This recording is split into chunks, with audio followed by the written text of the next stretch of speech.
Good morning, this is the latest market news. I'm Uliana. Asian stock markets are mostly lower on Wednesday as weak US manufacturing data and slowing growth in China added to worries about the global economy.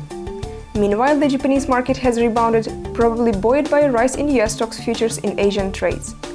The Australian market is extending losses from the previous session, tracking the weak cues from Wall Street and lower commodity prices. Data showing that the Australian economy grew at a slower than expected pace also dampened investor sentiment. In late morning trades, the benchmark S&P ASX 200 index is declining 51.10 points or 1%.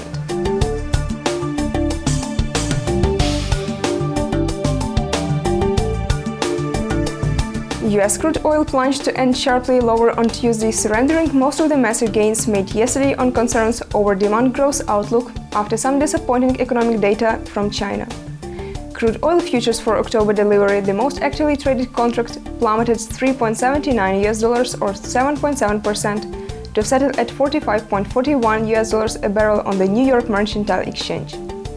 In the currency market, the Australian dollar fell below the $0.70 mark for the first time in more than 6 years on Wednesday, ahead of the release of the domestic GDP data, but rebounded to hover just above the $0.70 mark.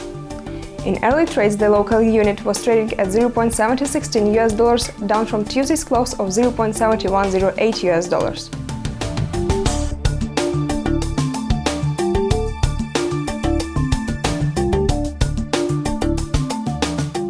Today's July release on producer prices for the Eurozone will test the view that the worst has passed for the deflation risk. Later today, US numbers will offer new perspective for deciding if the economic outlook is deteriorating. US factory orders 14 GMT. For another perspective on how the US economy is holding up, don't overlook today's report on factory orders.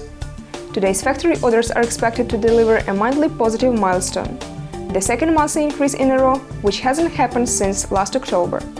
But that consensus forecast for a 0.9% gain won't be enough to keep the year-over-year decline from sinking deeper into the red.